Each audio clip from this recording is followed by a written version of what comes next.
How do you feel like through 2 games your group has played so far? We're improving. I think every day they've been getting better. I think that's the biggest thing right now is making sure that we are continually getting better each and every day and making sure that we are giving our defense an opportunity to be successful and ultimately our team giving our chance to win if we're playing well. So that's really the focus is getting better each and every day. We've seen Canio out there quite a bit. What did he do this fall to kind of earn these starting snaps? He came in and didn't lose a step.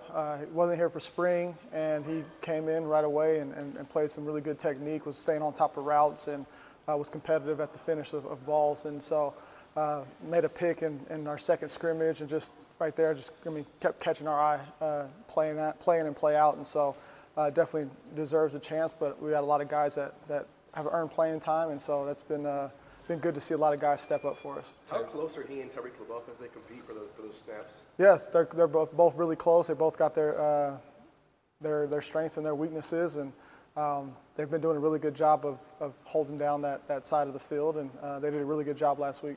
With Canio, because he's not the biggest guy and because you got Caleb on the other side, it seems like he does get picked on a little bit over there. What do you make of teams trying to challenge him? And there's some good with that, but also maybe some bad too. Yeah, we took a lot of shots the first 2 weeks, and our guys just continue to step up. And so both guys got to be ready. Caleb, I think, got 5 balls the first game and a couple this game. So they're both taking shots. That's the style of defense we play, and our guys got to be ready to go every single play. And they know that, and they know one mistake can equal 7. And so we've seen that, and our guys have felt that. And so it's just about, again, being able to lock back into the next play and try to be the best you can on that play. Tyreek's a veteran. I think he led the team in interceptions last year. Where does he need to grow, being a vet to get more playing time? Again, with a bunch of guys that are talented, just being consistent in his techniques, making sure that he's staying on top on those routes, and that's for everybody. Again, when you got that many guys in the room, you got to make sure that you're on point every single day and finishing at the ball at the end of the plays. That's really what it comes down to. Can you start good? Can you be on top? And can you finish? And it's not people overcomplicate it. If you do those 2 things right, you start well and finish well, everything else will take care of itself. Canio was a pretty active tackler this past weekend. Is that maybe what kind of gives him the edge in that starting race? He's done good in that area. LaBeouf had a tackle last game, and I think he had 1 versus Oregon State. We, as a group, we tackled better against New Mexico than we did against Oregon State. That's an area that everybody needs to grow in. But yes, last week, all the corners did a really good job of tackling, and we got to just continue to make sure that we're practicing intentionally. We don't tackle at practice every day, obviously. So how do we be able to drill the things that are going to carry over to the game? And so that's been the emphasis last week, and same thing with this week. And now we get to go watch the film and see how they did today. No, he's not the biggest guy. How does he make up or try to make up for his lack of size? How small is he? You guys are making it seem like he's really small. He's an average-sized corner. I think he does a good job of running and being able to go attack the ball at the high point. We've seen that last week, and so yeah, he's not 5'7" or nothing. He's a decent-sized corner. What are his instincts like? Obviously, I know you didn't get to work with his brother, but his brother's instincts were always on point. What are little Canio's instincts like?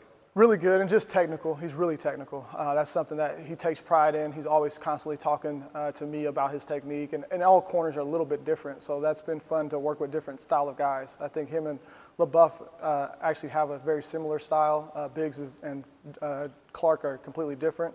And so that's been fun to work with all those guys and make sure that they can be successful on Saturdays. And there's just so much space out there. They got to feel comfortable in their techniques. So what do you see as the greatest challenge defending these guys? They got a quarterback that's throwing for a lot of yards, and they've got a couple of good receivers. So what do they do best, and what's your greatest challenge? Yeah, he slings it around like there's no carry in the world. He's averaging 330 yards a game, hasn't been sacked. He's only thrown 1 interception on 80 attempts. It's a challenge. There's a lot of good players out there. They're deep at receiver. They play about 4 or 5 different guys, and it's going to be a challenge. And so they're going to air it out just like the last 2 teams have done, and we got to be ready for the challenge and be able to play every single play like they're going deep. And so that's going to be a challenge. They got some really good concepts. They max protect. He'll throw it from one side of the field to the other. This is probably the first quarterback that consistently will throw it to the field flat, to the field deep out, and roll out to the field and throw it back the other way. So there's a lot of balls that we got to protect, and we got to protect sideline to sideline. flats and deep. So it's going to be a challenge to make sure that we're spread out and we got our eyes where they need to be at. Caleb plays with a lot of emotion. Obviously, you got the taunting penalty or whatever. I mean, when that happens, do you kind of have to calm him down and let him know, or do you just like, hey man, keep playing with that energy, just maybe dial it back?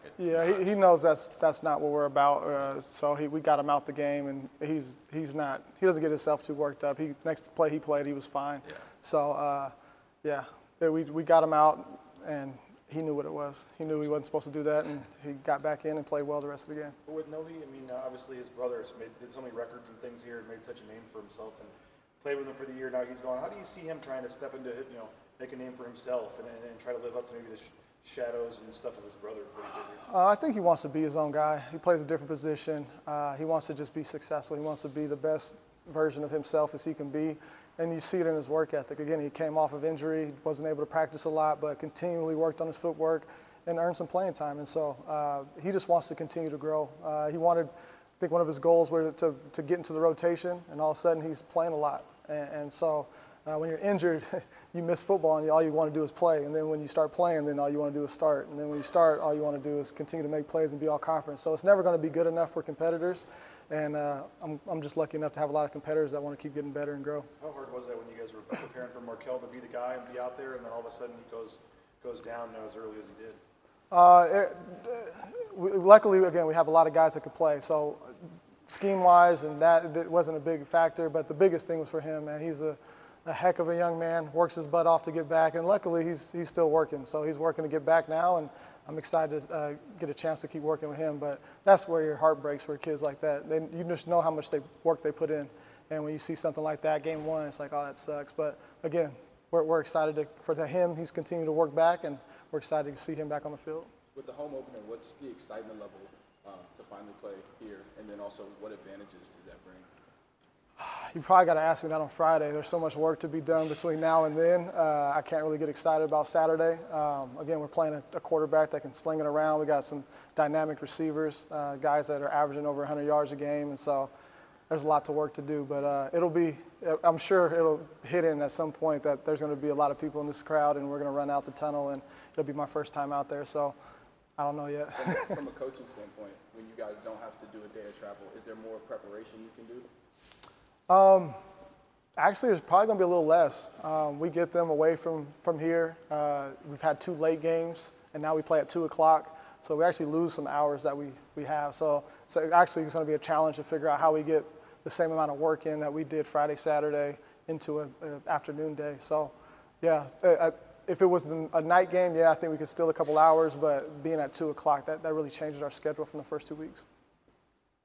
I know you said their quarterback throws it around a lot, but you're still playing an FCS opponent. Have you kind of had to focus your guys this week and make sure they're not looking past this team?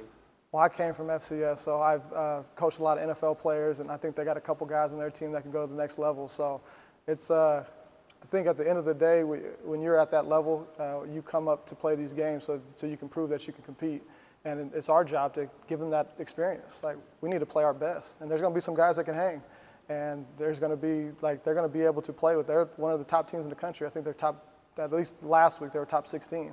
And so they're coming here to prove that they can play. And it's our job to make sure that we're playing at our best level so they can see what that's like. And it's going to be a heck of a game. And again, they got some dudes, they put up points and they make it look real easy.